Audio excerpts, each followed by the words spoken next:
Saya pegawai di salah satu bank konvensional. Setelah saya tahu jika bekerja di bank itu riba, saya berniat untuk berhenti.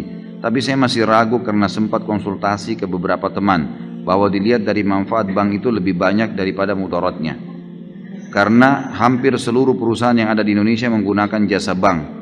Baik, kira-kira kalau antum meninggal dunia, antum akan bilang sama Allah apa nih? Ya. Oh, ini karena banyak manfaatnya buat orang. Lalu Allah cuma jawab satu, tapi saya haramkan. Kira-kira kita mau jawab apa? Urusannya mau manfaat bagi orang banyak atau tidak, intinya haram. Orang buka tempat perzinahan, teman-teman, ingat ya, riba, zina, durhaka sama orang tua, dosa besar semua ini. Berarti levelnya sama. Untuk lebih memahami, bagaimana kalau ada orang bilang saya buka jasa perzinahan untuk membiarkan, untuk memberikan manfaat kepada orang, supaya orang yang mau melampiaskan syahwatnya bisa masuk di situ. Manfaat buat orang, tapi haram. Tanggung jawab hari kiamat. Nggak bisa. Sama halnya dengan ini, teman-teman sekalian. Jangan pernah takut untuk meninggalkan sesuatu yang haram. Dan kalau teman-teman seperti ini, sudah sering saya jawab.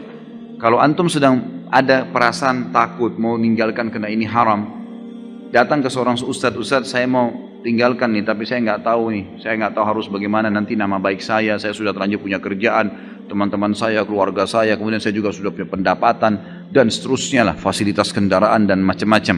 Kalau saya tinggalkan, maka martabat saya, nama saya, makanan saya, semuanya terganggu nih. Dan itu, seperti itulah. Lalu bagaimana hukumnya? Tetap, jawaban agama haram. Dan kalau anda mau lebih pasti, lebih aman, tinggalkan. Karena kalau tetap bertahan pada sesuatu yang haram, konsekuensi pembersihannya lebih lama. Sementara kalau dosa yang kita kerjakan saja, tidak kita tahu masih ada pembersihan, yang kita tahu sedikit juga pembersihannya ada.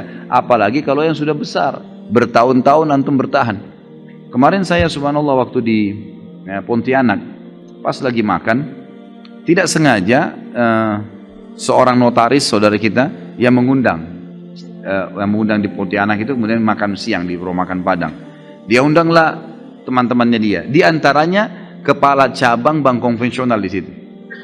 Duduk depan saya. Lalu kemudian setelah makan diperkenalkan, oh ini kepala bank semua banyak. Ada syariah, ada yang konvensional. Mata saya nyorot ke bank konvensional nih. Saya tanya, Pak, tidak pengen berhenti ya Pak?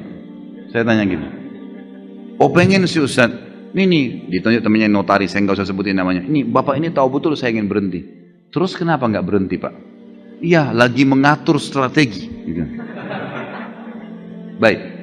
Kalau dalam mengatur strategi ini Bapak mati bagaimana? Ini di meja makan nih. Saya ngomong gitu. Kalau Bapak mati sementara atur strategi, bagaimana tanggung jawabnya hari kiamat? Dia diam. Coba Bapak pikirin coba. Ingat Pak, prestasi dunia ini hanya akan kita tinggalkan di dunia.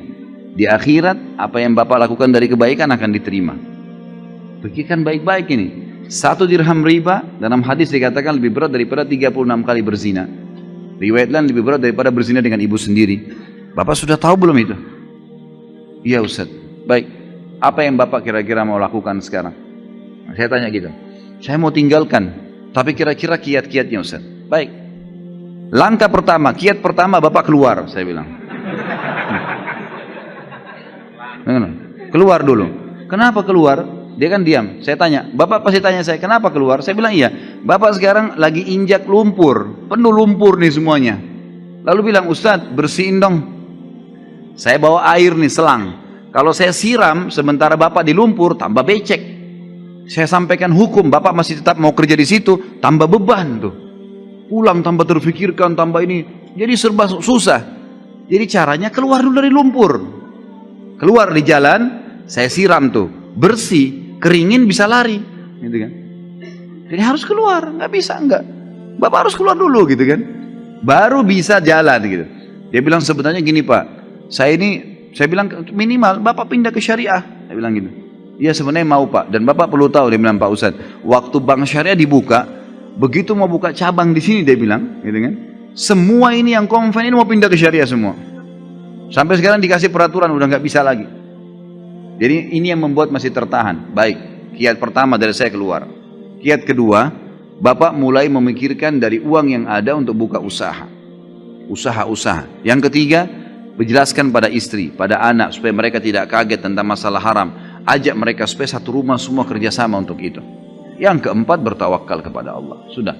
Kalau enggak, nanti kalau mati bagaimana tanggung jawabnya? Allahu a'lam. Jadi seperti itulah kurang lebih nasihat saya kepada penanya tadi, seperti saya sampaikan.